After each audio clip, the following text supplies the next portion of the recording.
and welcome to Welcome Home Radio. The waters in the mortgage industry can be pretty muddy, whether it's investing, leasing, renting, home insurance, or myths and misconceptions. Welcome Home Radio has the answers for you, the consumer. And now, to help you make the right home buying decision for you and your family, here are your hosts.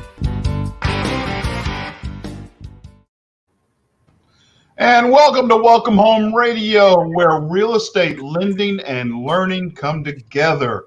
This is your mortgage market update for August 12th. Hey, stocks are higher today and moving strongly.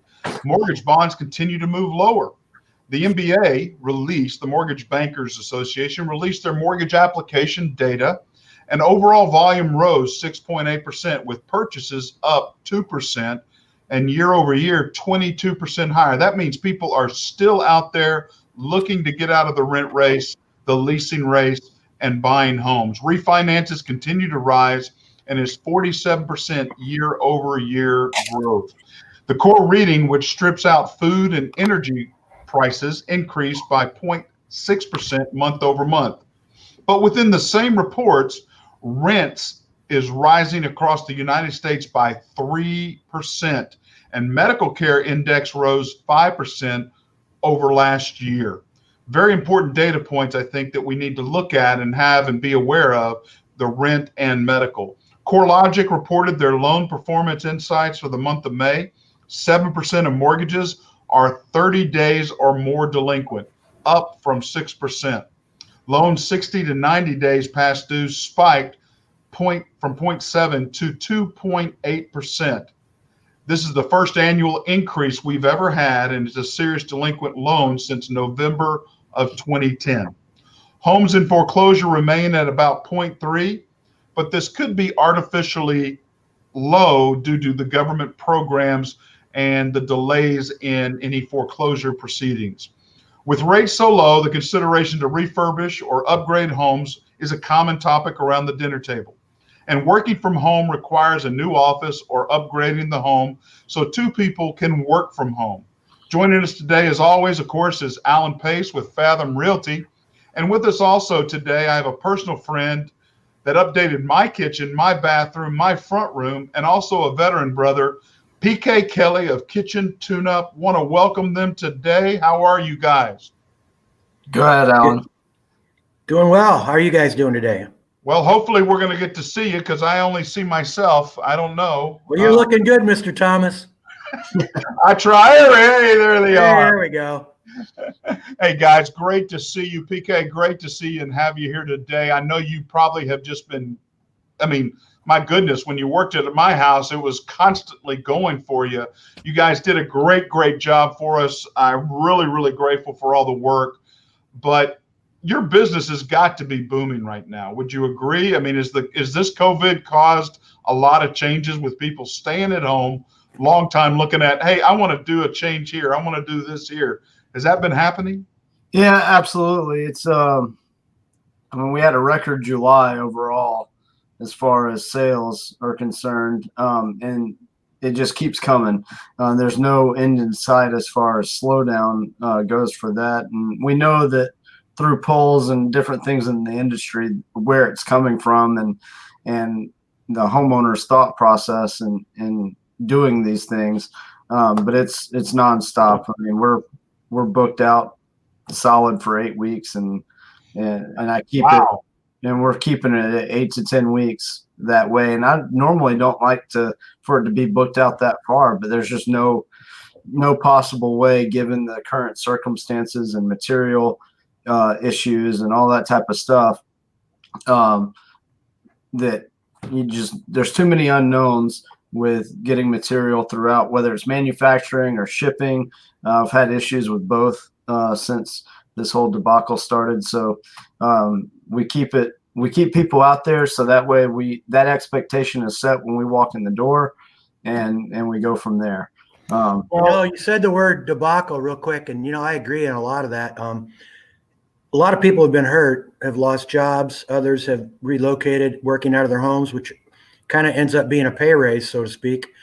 But it's also the debacle's created kind of an opportunity, a different one, I would say, because, the housing went from 0 to 100. Your business went from 0 to 100 because in April, none of us were doing anything. We were all scared we're going to die if we touched the kitchen counter. So now that things have kind of, people want to work, they want to live, they want to remodel their house, they want to buy a house, and they want to get a loan to do all that stuff. That's why we're all so busy, I think. I really think it has something to do with it. Well, I think also people are being steered toward working from home long term. I mean, my wife, for one, working for a school district, she was told permanently, you're staying home now. You do not have to come in as a district employee and the accounting. She can work from home. And so now tuning up that office space, tuning up that kitchen, tuning up those things that you're going to see day in and day out have become a topic around the kitchen table, I'm sure. But hey, David Tanner, we want to say hello. Appreciate you joining us today. And we do encourage questions. You can call in as well. You can put your questions right up there on the comments, or you can call 877-337-5844. Please call us in. We've got PK, we've got Alan here to answer any questions that may come up. Now, PK, we really want to talk about, as people are discussing refurbishing, upgrading, doing some changes, what are things that they need to be aware of and weary of in this industry? Because again, if you're getting so swamped, people want things done quickly, they're probably going to go to multiple offers or multiple concerns. What do they need to be looking for? I mean, one of the questions I think we'd want to ask, how long have you been in the industry, or are you licensed, or those types of things? Is that right? Right. Well, and a lot of that depends on what state you're into. So like if you're in California, they require contracting license. The state of Texas does not, but you do want to check their insurance. For me, when I walk in the house, I have a copy of my insurance that they can see, and the amount of the total policy and all of those different things are readily available. If they want a copy of it, I can get them a copy of it. All of that type of stuff needs to be quickly accessed. If the guy says, oh, well, we'll get back to you on it, or they don't tell you they can just email you a copy of it or send it to you quickly, there's a problem usually. That would be, number one is the insurance part of it, making sure that they're covered. The second, one of the big things that I see and I hear people, and I was just in a home. Well, PK, can I hold you off there real quick? I want to make sure I understand what insurance is covering, because you're coming into my home. Is it just anything you break, or is it what else does it cover in the sense of workers' comp? Something falls, right? Additionally, what happens? So because you're working inside of somebody else's home, technically that person is liable for injury or things of that nature, unless a company like mine has the insurance to cover if that person is injured on the property, on the premises, that the business insurance that's doing the work will cover that cost of that person being injured. I have a friend of mine that they were having work done and a roofer fell off the roof. The roofing company did not have insurance, and then now they're on the hook for a guy, and their homeowner's policy didn't cover it to the extent that it needed to be, and so they're on the hook for medical expenses that they shouldn't have to worry. I think that's a huge point you just made, that you need to make sure who you're working with has insurance coverage. Otherwise, you are culpable for that, as you just shared. Let me ask a quick question, because PK, does that mean that when you ask a company if they're bonded, does that automatically mean that coverage that you're talking about? No, not. There's a couple of different ways that companies do it, but bonding does not mean insurance as a whole. Insurance is like, for me, I go through State Farm. One of my friends from the military is my insurance agent. I know that if I have a problem or somebody gets injured, I can call him immediately, and he's on his way to make sure that he does his thing and the company's covered, the homeowner is covered, and there's no issues. Granted, fortunately, we haven't had that happen, but bonded is something completely different that protects the company and the homeowner. It's a separate. It's almost like an insurance policy, but it's not an insurance policy. I think there's a confusion out there because I've heard it before. And so when you like when you go to sell somebody you don't know and they've called you in to do a remodel, and we've talked to two other companies, PK, what makes your company different?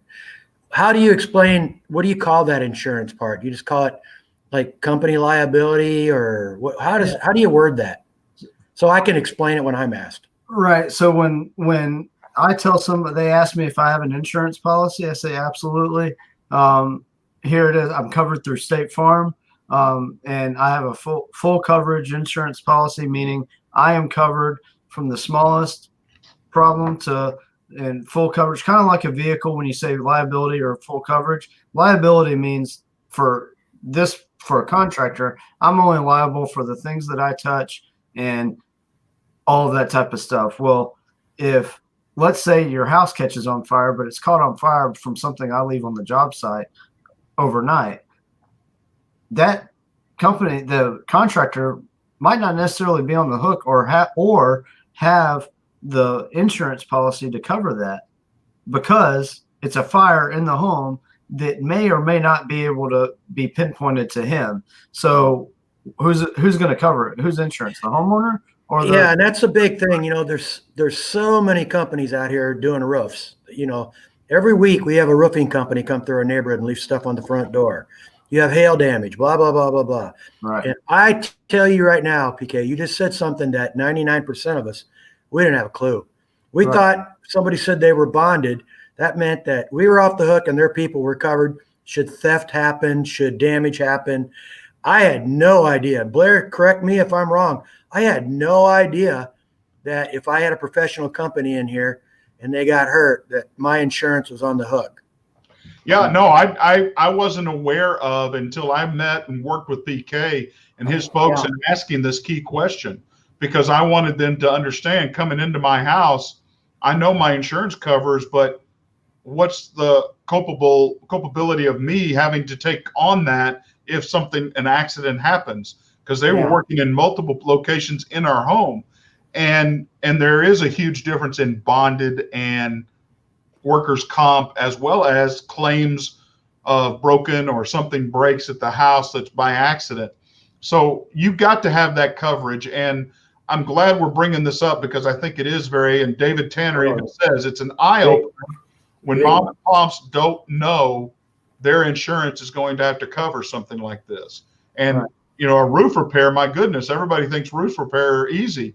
No, somebody falling off the roof, you could be held liable if that company doesn't have that workers' comp coverage. And I swear I had several new roofs over the years. I didn't think of that even once. And I am now. And if you want to take it a step further, not only is the company that's doing the work, are they covered?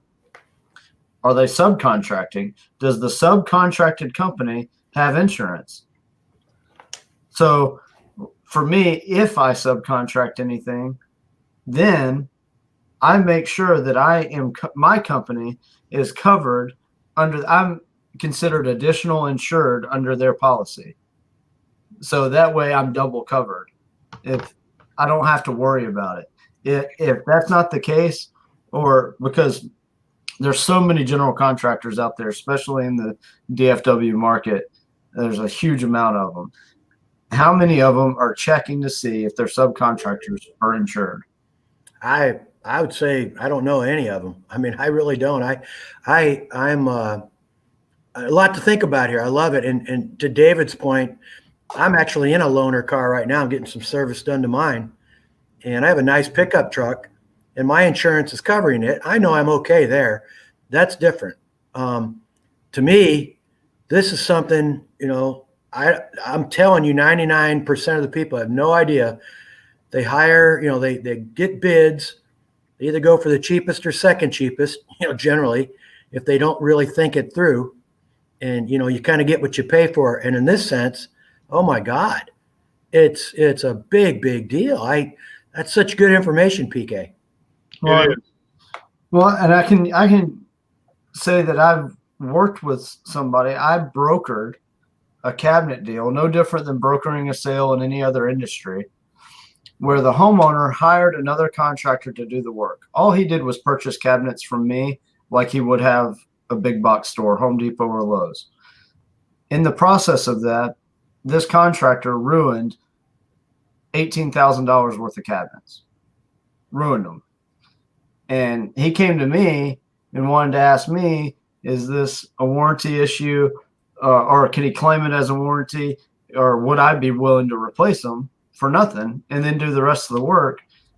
And I said, absolutely not. And this guy, the other contractor that he had hired, disappeared off the face of the earth. He's gone. Probably picked up, moved to Houston, and is doing the same thing down there that he was doing up here. It's very common in this industry. And what I'll say about that is now this guy paid this guy to do his, not only his kitchen, but his whole house remodel. There's no telling the amount of money that he paid this guy, but I know my contract was $18,000 for kitchen cabinets. And now he's out a minimum of $18,000 plus the labor on top of it. And to this point, a lot of the other work in the kitchen had been done. And so he's $35,000 deep into this kitchen, and it has to be completely gutted again and start over because they ruined it. And so you're talking a huge amount of money that this guy saved up a lot of money to have done so they could stay in their current home to get it to the way him and his wife wanted it. And now he's starting over. And to make matters worse, now he's got an unusable kitchen. It's not functionable. And so it's a huge, huge mess that if he would have had me and my guys do it, just paid a little bit more on the labor end of things, we would have been in and out of there within 2 weeks of the cabinets coming in. They would have been in and we wouldn't have had issues. So, David Tanner kind of bottom lines it for us. He says, yeah, I mean, you want to deal with professionals that have insurance, that have coverage and understand their business. Cheaper is not always better. Now, in your industry, PK, I mean, if I was sitting down thinking and talking with my wife and we want to upgrade this or do that, is there a licensing group that we can say, I want somebody licensed and certified in this? Is there something that you have to go through to be, or can you just put a sticker on your car and say, I'm now PK Kelley, I'm ready to go? Yeah, that's the sad part about this industry is there's really not a true governing body because there's so many out there. Everybody has to have a place to live, that there's not anything out there that there are things that you can get or certifications you can get, so to speak, that say, yeah, you can get a license in this or certain things like that. But overall, for each company, there's not anything you can get that says, yes, I'm a certified general contractor, or I'm a certified kitchen and bath remodeler, or anything like that at all. And part of it's just there's so many. There's a vast amount. I mean, you take into account just the DFW area, everybody has to have a place to live, and something is either broken or they want it changed or what have you. There's a lot of work that has to happen. And so there's just no really positive way to well, I think there's a lot of it that goes on. We talk about being licensed as a general contractor, but there's a lot of subgroups of what you do, which is electrician, a master electrician. We want to get a plumber professional, or gas if you're dealing with gas stoves, anything along. There's things that you should be asking questions about being professional, being licensed in. And if those people are not presenting those, or you're not asking those right questions, they're not talking to you about that, then yes, I would question some of the things. David talks about Joe Blow. Well, I can trust Joe Blow if I know him on doing some things, but when I'm talking about moving a countertop and a stove or an oven or a stovetop, and I'm talking about gas lines or electrical lines, I want a professional doing that work and doing it right, because we talked about it. Something could happen and a fire could take place down the road, and that you're talking about your home, you're talking about your family, you're putting a lot of things at risk when you do not have a professional doing that job. And one of the things insurance is going to ask is if they say, okay, well, did you have any work done recently to your home? They're going to say, who did it? And if that isn't a legitimate company or any of those things, well, they're not going to cover it.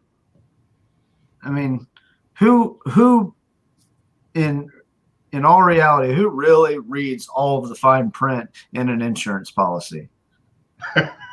Nobody does. But all of that stuff is in there. You're right. You're right. So, You're so right.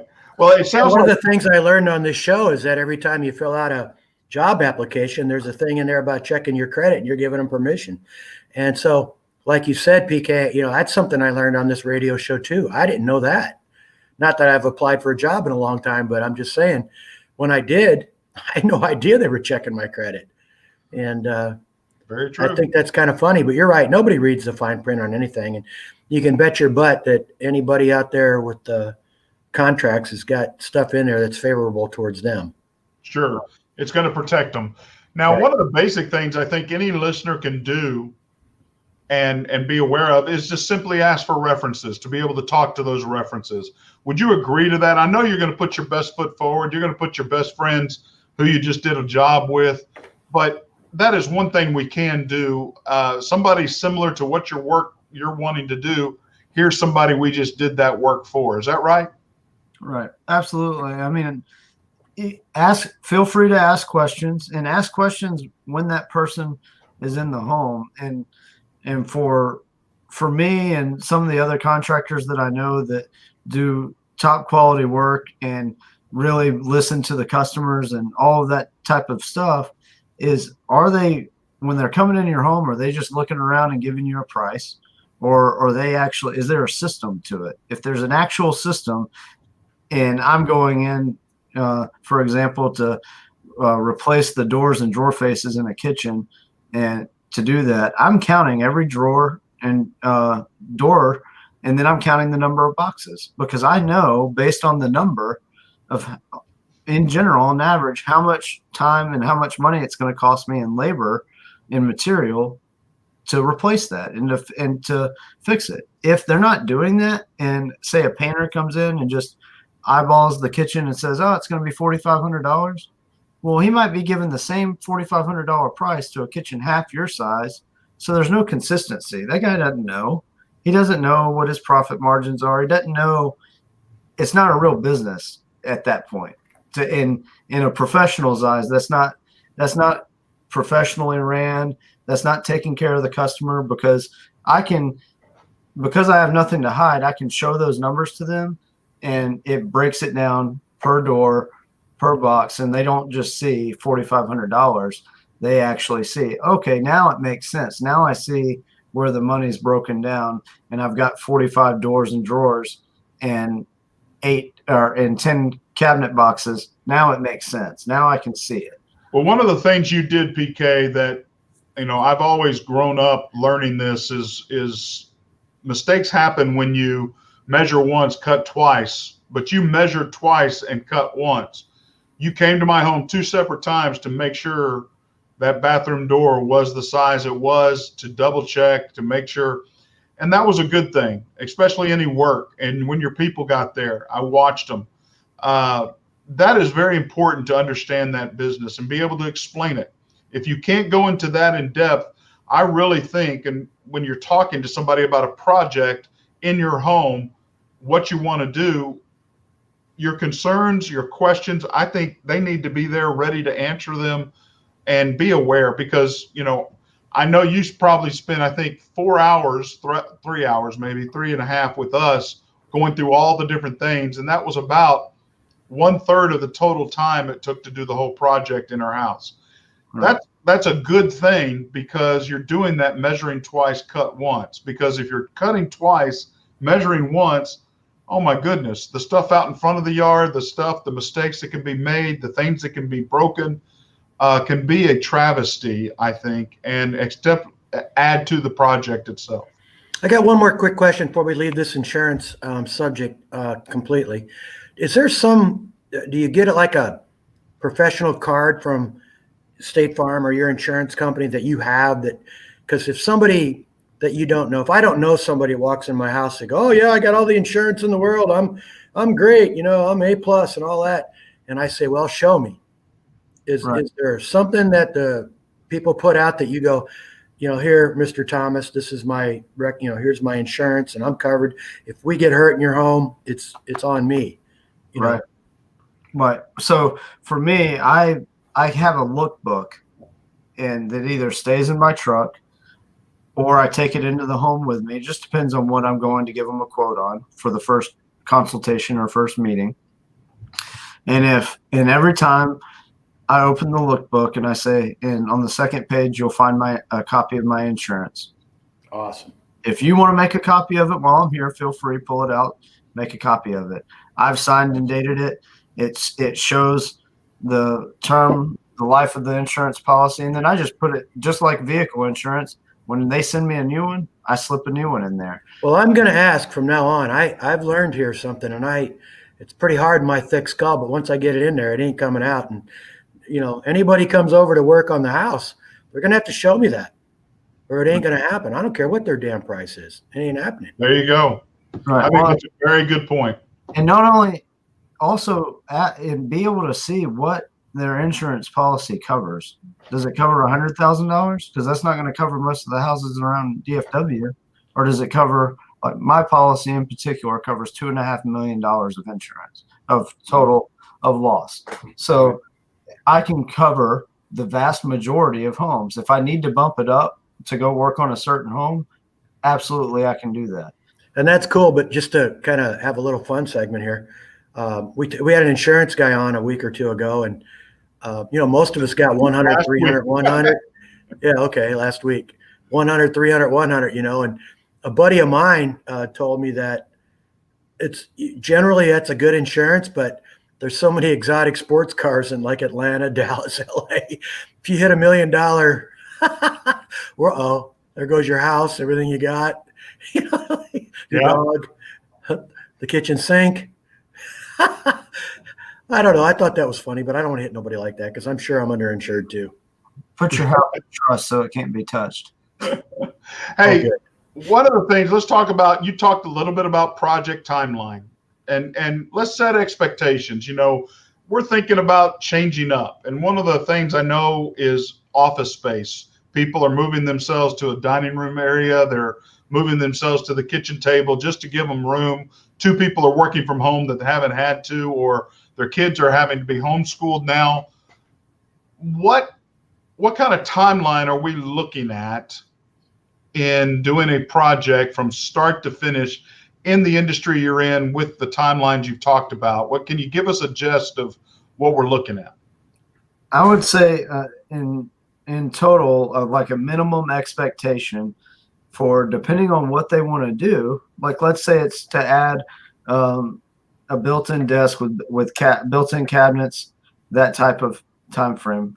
So for me to come out and measure, complete the design, let's say it's a couple weeks to do that. But once we're at the home, the materials arrived, I have the cabinets, we show up with the trailer, my guys are there.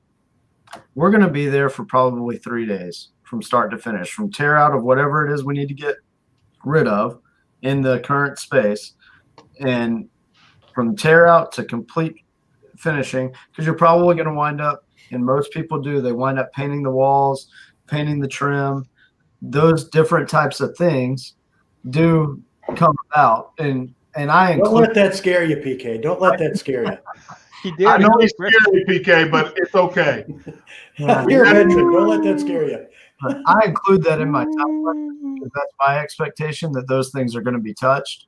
So to do a full space like my office here, I'm going to say we're going to be in and out with adding cabinets, replacing all the moldings, painting the doors, replacing the lighting. We're going to be in and out in a week. And on the in the kitchens, on the appliance part of it, do people like buy the appliances, have them there, you install them, or do you buy them and bring them and charge them, or how does that work? So like built-in stoves, built-in refrigerators. So depending on the scope of the project that's set at the beginning of when the contract's signed and the deposit's put down, all of that type of stuff is when those things should be ironed out. It shouldn't be, okay, we start the process and then we're adding appliances. Can we do change orders? Yes, we can, but that's something that needs to be ironed out on the front end. I tell people, because of the way warranties work and things of that nature, it is much better and much easier I can't save anybody money when it comes to appliances. GE, Samsung, LG, Whirlpool, they set their prices. If you go to Home Depot and Lowe's, they're going to be the same price for the same appliance almost every single time. They set those, they run the same sales on appliances. So I tell the homeowner it's best that they purchase that, and then we'll install it. But I'm not going to go out and buy. It's one of those things that there's so many different variations, so many different types, that if you start going down that path, it creates a lot of issues. And right now with COVID, GE, Blair, I think you experienced this a little bit, having to wait on some appliances before we installed them. And so things like that, it's much easier if the homeowner deals with that than me being stuck in the middle. And one last question. Because when you go into homes these days, a lot of them have like the cooktops in the islands, things like that. So do you recommend, if you go in and do a remodel of a kitchen and have to do, like, say you're putting in some granite instead of an old 80s house with butcher block, you're tearing that out and you're putting in granite or whatever. Do you do the work first, and then when you then put the appliances in, and then they buy the appliances and then you install them at the right time? Is that kind of how it works? No, it's actually the opposite. They need to buy the appliances, so then we know what size the cutouts are going to be for whatever spot they're going to go in, so we can make the modifications or have everything cut out properly. And then once everything else is in, then we install the appliance. And so that's kind of the way that works. And one of the things a lot of homeowners don't know is that, especially in Texas with mostly concrete slabs as the foundation, if they have electrical and gas lines running into their island, well, it's going into the slab. So in order for that to be moved or fixed, it takes a lot more time. Flooring has to be removed, and the slab has to be jackhammered up to access those lines to move them. It becomes what seems like a small project all of a sudden becomes a big deal. Yeah, that work has to be all permitted by the cities too. Right. Anything where you're moving lines like that, or moving a lot of electrical work, and all of that has to be permitted. If you're just changing out what's existing, you don't. But if you're moving lines, absolutely, it has to be permitted. Hey, Tom, how are you, sir? Glad you could join us. Super duper Peach King, hunky dory. It's great to hear PK and this conversation. I'm in a class of future lenders today, so I'm teaching a bunch of mortgage folks. I know lots of people want to get into that easy industry you're in, Blair. I tell you, that's Mr. Thomas to us. I think I need to retake your class, Tom. There's Blair. Hey, well, PK, Tom has been with us. He's the magic of it all, and he's been around. He's also a wonderful gentleman in knowledge of investments. But he has the gist overall. He keeps my mouth and me out of jail for the most part. Try to. Hey, now when we accept a contract, PK, what does the client need to be looking for on this contract? Because there's different types of contracts. You talked about, hey, we went and got our own, you installed them, but there's times in materials contract, there's different types. What are we looking for in doing this, your work you're looking for? What would you say to the listeners out there? What type of contract do they need to be looking at? Overall, the contract needs to state the scope of the work, because if it doesn't state what's going to be touched and what's not, then there's no expectation for the remodeling company or the GC to get things completed that you may have talked to them about or thought about, or that was in your mind, and you may have had those conversations, but they didn't get it in the contract. Most GCs are going to go take that contract, or at least take the scope of the work that was talked about that's in the contract, and they're going to go post it at that job site if you're there for more than a day or two. they're going to go post it. So everybody's on the same page that all of this has to be done. If that's not readily available and where everybody's on the same page, it's almost guaranteed to be a disaster as far as what's going to be done and what's not. Like when I write a contract and I write out when I send the quote, it says below or the following is the scope of the project. And I list out everything they see before they see numbers, before they see the scope listed out with a price next to it, or an item with a price listed to it, or any of that. The entire project's listed in the top paragraph. And I tell her, I say, thank you for providing Kitchen Tune-Up the opportunity to work for you, yada, yada, yada. And then I say, here's the scope of the project. And in this project, we're going to modify the cabinets. We're going to modify the granite. We're going to install a vent hood. We're going to do all these different things. We're going to change your shower glass in the scope of this project. All of those things go in there. And so that way it's known that this is what we're doing before you see the line item list and the numbers and all of that. And that way that expectation is set. And if I need to make a change to it on the spot, I can click edit and change it. But once they sign off on it, then I have to go through a change order in order to do that. And that's how I follow that process. And I give, like, if I'm not available, my guys have in their vehicles the actual paperwork with a carbon copy paperwork for change orders. If they want to add something to it to be done, I allow my guys to have them fill out the paperwork, tell me what they want done, and they can call me and I'll give them a price on it if I can't swing by that day or whatever. But we make sure the paperwork is completed, and it's not just, then all of a sudden we have $3,000 worth of stuff that wasn't there before and that type of thing. So there's a system. So now, Tom, with a loan, somebody's not able to pay cash for these projects, and hey, I want to do multiple things. What are we looking for as our listeners are listening in? I've got to do a 203K FHA or a home style loan program. What has to happen between the GC and the actual loan or lender for all of this to happen? Because there's a lot of money, there's transition, there's change orders. What has to happen in this process? Well, one of the things that you'll find in whether you're doing it with a 203K or Fannie Mae and Freddie Mac also have products to allow this, where you're doing work that is tied into the purchase of the property, doing one loan, and then you're financing the entire amount of the work and the purchase of the property with the one loan. What they have to have is a good, clear-cut idea of what's going to be done, of course. And so the contractor in this case provides us, the lender, or provides the lender what the scope of work will be. Also, it includes a 10% overrun policy. In other words, if it's a $50,000 worth of work, then they're going to put $55,000 to allow for a 10% overrun on work to be done. All that is put together into, and the contract is submitted and agreed upon before we can even do the appraisal.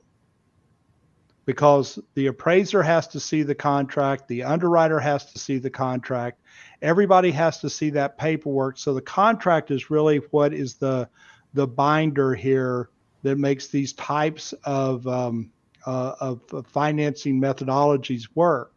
So if you see Chip and Joanna, they know that Chip has already submitted that estimate to the lender that's doing their 203K or their Fannie Mae product in order to do all this work on top of the purchase of the house. Now, what happens when, like PK talked about, a change order taking place? Suddenly the owner goes, I want to move this to the island, and guess what? This is what we got to do now. The sink's got to go to the island. Mama wants it there. That's where nobody's happy if Mama's not happy. Got to move it. What happens then? Well, that's what the 10%'s about. if they're going to exceed that 10% amount, that $5,000 to do a change order, they need to have the cash paid up front from the very start. In other words, they're not going to be able to get that change order agreed upon by the mortgage company unless that's already paid for.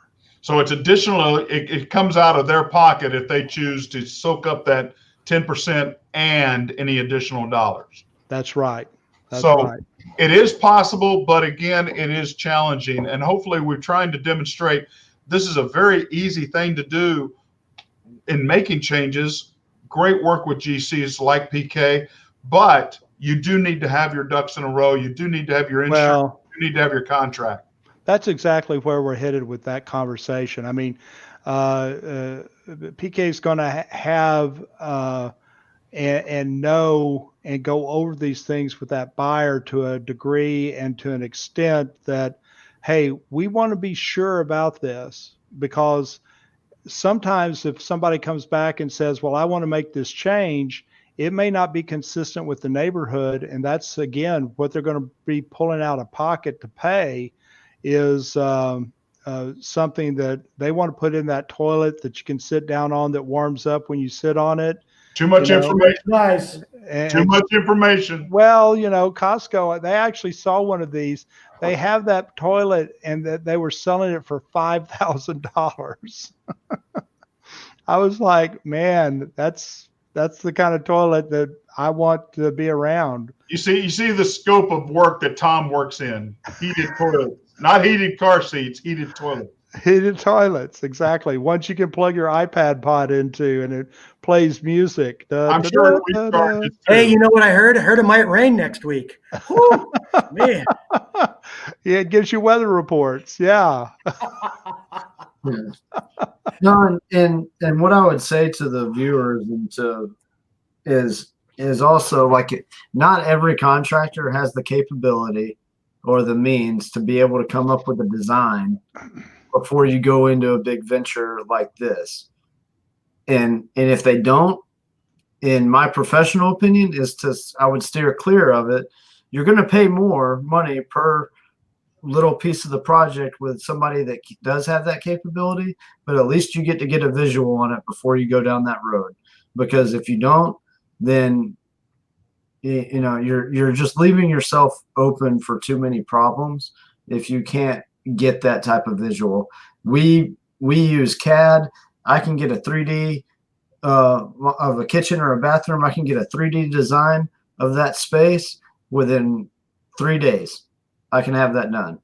If they can't do that, or they can't do it within a reasonable amount of time, and I would say the average in this industry is about 2 weeks, 2.5 weeks for a full design like that.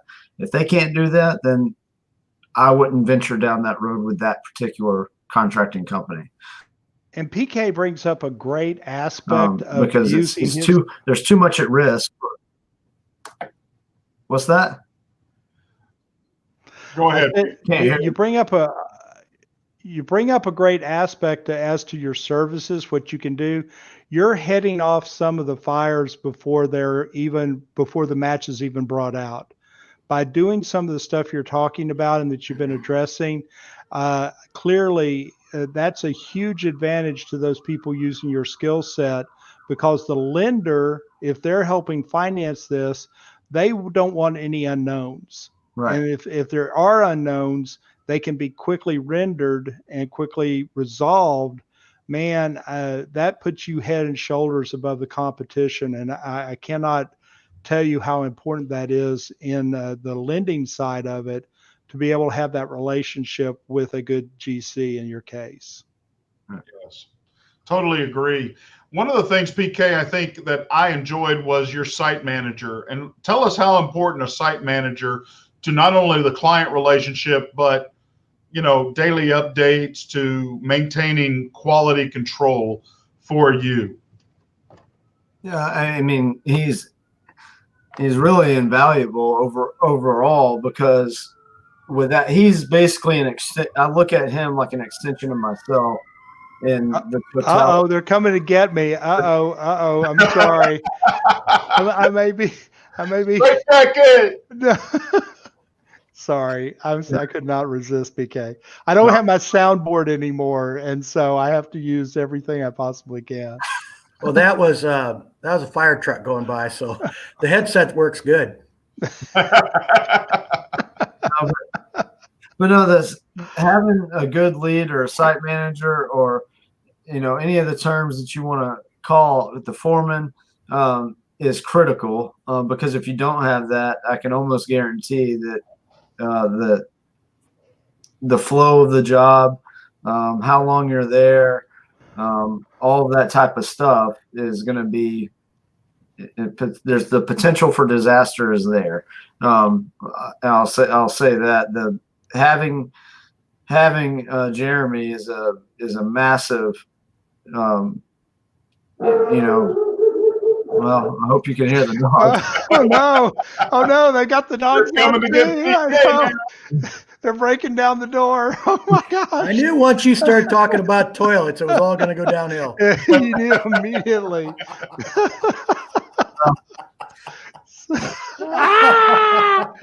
I gotta hide in the closet. Welcome to I Gotta Go Radio. I love this. You know, Abe Lincoln's not scared. I can tell you that. Yeah, he's frozen in time, Bubba. And he was homeschooled way before it was popular. That's right. He was, wasn't he? Hey, PK, to wrap this up, we're going to be closing up here real quick. Give us one or two top things that our listeners need to be aware of in doing a project, no matter what the size is. I would ask. I've got some notes here that would be important for my home if I was hiring somebody else. Would be what is the process? I would always ask a contractor, what's the process in which this work is going to be done? So, do I have demo? How many days are we going to be demoing? Always for me, I always tell, give or take a day or so on certain things, but overall it's going to go pretty smooth. But give or take a day on something if we reach a snag or something like that. But what is the process, so that way they have an idea, that expectation's in their mind. Okay, after this, I know this is coming. And let me stop you right there real quick. One thing that's very, very adamant to that and that's not known, PK took away all the materials that he demoed. My stovetop, the old one went away. My oven, it went away. The microwave, that went away. The door, it went away. If they're not clearing out, one of the things you have to clarify, clearing out the waste, they're not taking it away. I would really challenge, because maybe prices change or you don't have a place to put it.